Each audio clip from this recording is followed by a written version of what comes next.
Hello, good friends. In a recent video, we talked about the element of surprise and how that can be a motivation to investigate in linguistics. It's been a strong factor for me. And I had an instance of that in a response that one of you wrote to that video, and I want to tell you about it. Dr. Joe Grimes was one of the most highly esteemed linguists of the world, and I had the privilege of counting him as a colleague and as a teacher and as a friend. He studied the Wisharika language, which is a sister language to Nahuatl. And then afterwards, where did he go but to Hawaii and work with Hawaiian Pidgin? That's a pretty big spread. Good for him. For many years, he and his wife, Dr. Barbara Grimes, were editors of the Ethnologue, and the Ethnologue is recognized as the world's best catalog of the world's languages.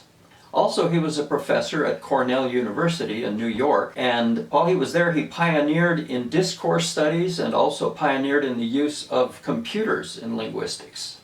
A lot of the programs that I use are things that he helped develop. One piece of advice that he gave was this: anything you're interested in, he said, get 10 examples of it. And there are two good reasons for getting 10 examples.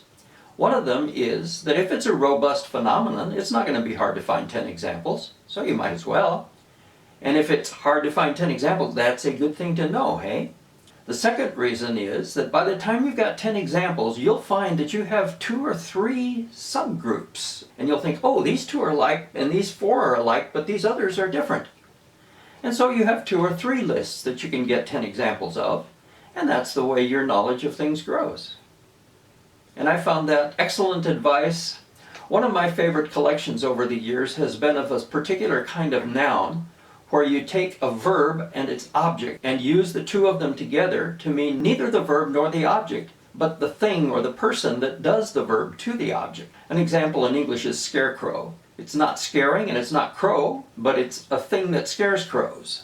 And Spanish has a bunch of these. In Spanish, they're a little different from English. They use a third-person verb and they use a plural noun. So something like abre latas is literally opens cans. So an opens cans is an abre latas. And if you're interested in it, here's a link to a presentation that I gave on that, both for English and for Spanish. But anyhow, I'm planning a series with you all from a book that I've written about linguistics, and in the first chapter of that book I wanted a good example of something that follows rules and yet at the same time isn't predictable. And the example that I chose was a Spanish word from this class, which was Mataperros. Mataperros literally means kills dogs. So what would a kills dogs be? Well, there are several things it could be. In the Mexican press, you'll find it once in a while with the meaning a person who has been convicted or accused of killing a dog or killing dogs. So it's a dog murderer, so to speak. And that makes sense.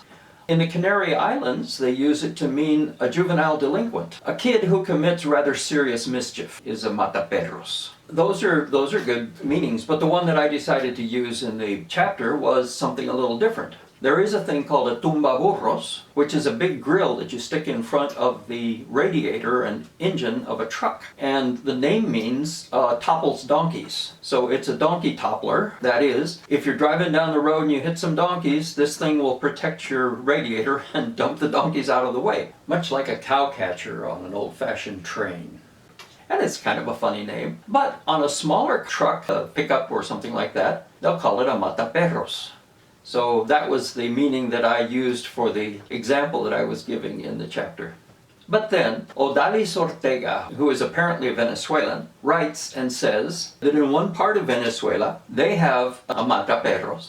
But the interesting thing is that it's not a masculine mataperros, but a feminine one. And almost all the examples that I have of scarecrow nouns in Spanish are masculine. So that was interesting. But it turns out the reason that it's feminine is that it refers to an arepa, which is a corn cake typical of Venezuela that I love. And an arepa mataperros, as it turns out, is an arepa that is just loaded down with carne mechada and all kinds of ingredients. You can see the list here on the message that I'm posting on the screen. The minute I saw that, I thought, oh, hey, that's a neat name. I can see that one. Okay, if a dog grabs one off the vendor's stand and tries to eat it, he's going to choke, and that's why they call it a dog killer. And that made sense. But guess what? That's not the meaning. And the meaning made me laugh. It's called a dog killer because if you sell them at the same place as hot dogs, people are going to buy the arepa, not the hot dog. So it's a hot dog killer. I just think that is so funny. So there it is. It follows the rules. It follows the rules for making this kind of noun, but there's that spark of creativity. There's that great surprise. And it's fun. It's a wonderful piece of linguistics. It's a bit of poetry there all by itself. So thank you to whoever invented it, and thank you, Odalis, for reporting it. You made my day. Do me a favor and go eat one for me, okay?